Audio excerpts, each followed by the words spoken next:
Why do we come back to the certain venues again and again?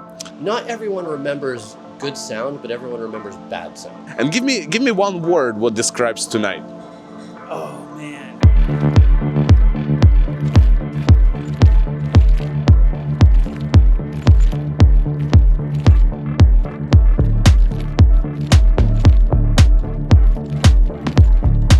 What makes a club truly great?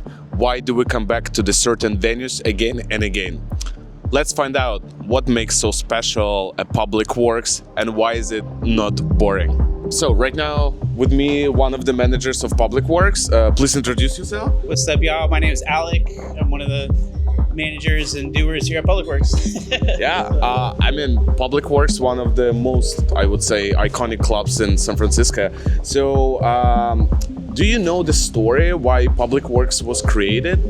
Yeah, I know the basic story of essentially. So our founder, Jeff, we definitely kind of started as a Burning Man style club. He wanted to create a venue that was more classic warehouse vibes in an area that was shifting more to like bottle service style clubs at the time. And so, yeah, he wanted to keep it, warehouse vibes, unfinished, a lot of wood. He was very keen on the wood floor, wood DJ booth. And he was the founder of Mighty, which was also another very famous club at the time. So yeah, he just really wanted to curate a really cool vibe. And So, and why where the name comes from, basically?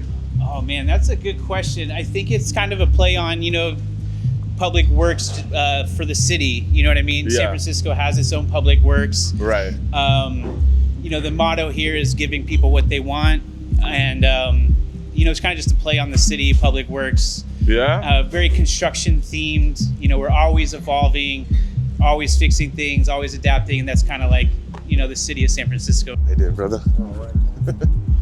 All right. So, once you walk in, later on once the people are gonna come back, we're gonna have a little bit more dim lights, but the really cool thing is all these wooden finishes, which makes really this community vibe, a little bit of Burning Man, I would say. But let's go forward more. Hey, what's up, Jason? How you doing, brother? Good, how are you doing? Good, good. This is a green room that's for the artists. Yeah, this is for the artists, and we just take the video from the stage and we pipe it in here, which is really useful for us. Because when we're talking to the artists, like before they go on, Yeah. then we can be like, hey, like this is kind of what you got on stage, you know what I mean, and kind of point out what maybe is going to happen next. or Yeah. whatever. So it's kind of very helpful. But then we also put this also in the entrance. Yeah. If you've been down in the gallery. I think so. Yeah, so there's another TV. Yeah. beside Oh, this one. yeah. So From that the when gallery. people are coming in and they're like buying tickets, Yeah. they can kind of see what's going on. So even people are standing in line, they're not sure.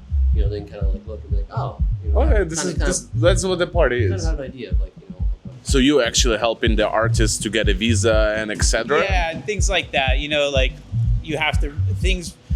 When you book a show now, it's just becoming you book them farther and farther in advance, and that's really hard to navigate because you just never know what's going to happen in Right. that far ahead. You know what I mean? So that's probably one of the secret things, like how long it takes to get things locked in right now. Yeah, it's kind of one of those secret little things that, you know. That's an interesting. That's definitely interesting insight. You know, we, as a public audience of the nightlife, we're just thinking, oh, it's just an artist. He just came. But what's behind this scene? How much effort you guys put in order to bring in someone here. It is incredible. So. Yeah, and I will say we're a super small team. So it's just one of those things like we don't have a team of 30, 40 people. It's me and like 5 dudes in that office and our team. So we're, making it work and hustling to put on some dope shit. Absolutely. Now we come into the main room, and the main room is really famous for its sound system. The speakers, what we have here is a Function One. We're gonna talk to one of the sound guys here, and he can explain us a little bit more. I know the Public Works have a special sound, and I was hoping if you can bring us a little bit of sunlight. Why is it so special? Why it's so different compared to other clubs? What can you say about it? We spent a lot of time tuning the system, and Function One speakers, they require very specific settings for them to sound. We've taken a lot of time to make sure that that's good, and more recently we've added a couple of back stacks. Right. The new addition on the back. Yeah. Yeah. So, and that way we don't have to turn the sound up as loud. The sound is, full. Absolutely. You have to like blow people's heads off. Is it a bass line lifted on the top, or what? Like how it was built, and why you decided to do it this way and not the other way? So this is the design that Function One for this particular model, the way that they want this design. And so this is actually this top speaker here is a low mid. And so this is the low mid, that's the mid range, and that's the high frequency drivers on the bottom. And that's the design. That's the way they're supposed to be set up. I got the basics. We'll get Jason down here to go in specifics, but the base of this is we got the 3 dual 21s right here, and then we got I believe these are the Reses flying high. So this was, in my opinion, plenty loud, but sometimes you gotta go beef. You gotta beef it up. You know what I mean? And that's when we decided to go with the 4 corners and then add the 2 stacks in the back.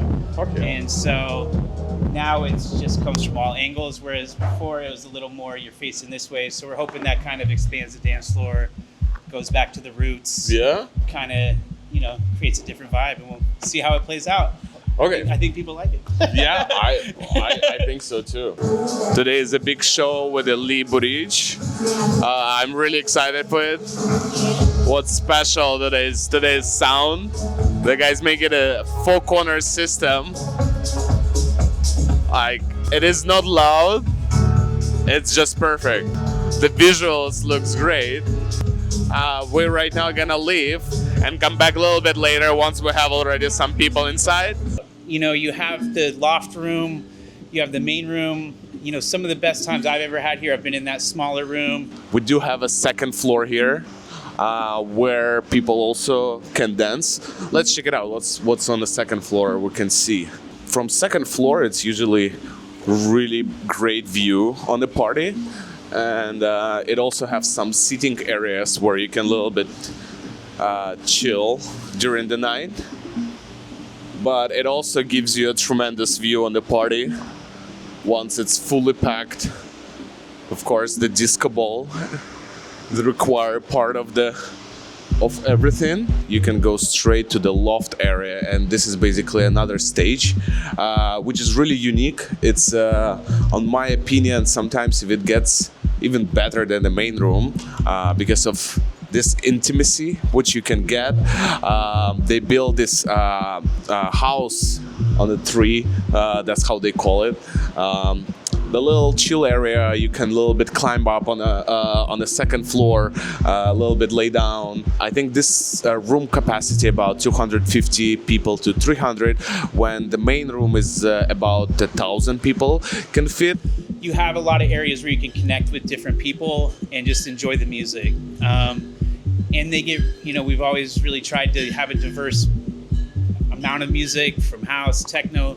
Now we're getting the bass, and to me that's not boring. You're not stuck in the same genre.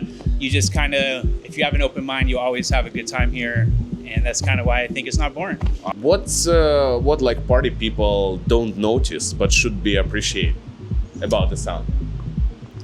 Not everyone remembers good sound, but everyone remembers bad sound. So as long as people are smiling and they're happy and no one's complaining, you know what I mean, then I feel like we kind of know we've done a good job. And especially if it's, the artist or, maybe someone else in the community, that recognizes, good sound and stuff like that. And if we get those kind of compliments, then that's a huge plus. That's great. That's what we want to hear. How do you guys maintain, maintain the balance of safety, fun, and creativity in this place? It's definitely checking all the bases. I mean, at this point, our team has been around for a long time, so we got a really good grasp on what areas you should let people have fun in, what you should, let people do. Because a lot of the times we have these grandiose ideas of like, hey, we should build this thing, and then somebody will be like, oh no, we tried that at this event and not a good idea. So it's just a really nice way to check some balances to make sure you can, provide a really cool, fun, but also just safe experience, make sure the staff is on board and make sure, everybody's on that same page. And that way, you're there for the crowd and to keep people safe, and then also let them have a good time. And if a safe time is a good time, is always from the manager perspective. What was the craziest thing when you have to fix during the mid-show? Like something happened during the show of the performer. Did it like something crazy you have to fix on the fly? The power goes out on something, which is extremely rare.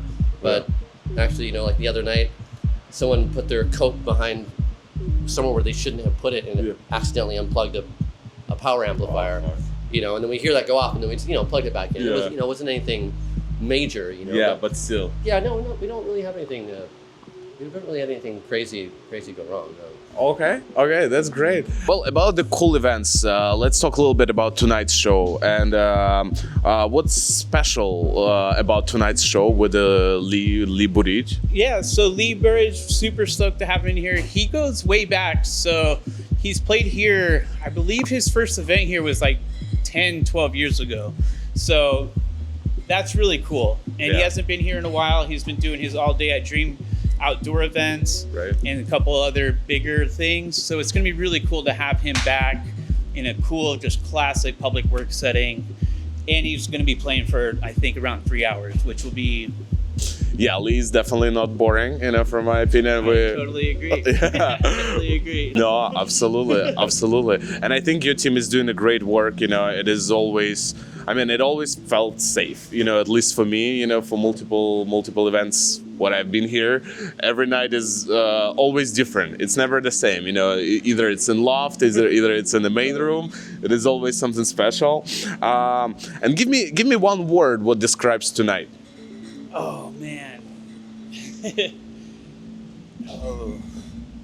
I'm just thinking just pure rhythm. I just I'm expecting to see the pulse. I can't wait to see the world that Lee builds with this 3-hour set. So like world building rhythm. So 3 words. Okay. I'm Fuck going yeah. for tonight. All right, Alec, I appreciate it. Thank you so much for taking the time. Man, thanks for stopping by. I appreciate it. Yeah. Oh yeah.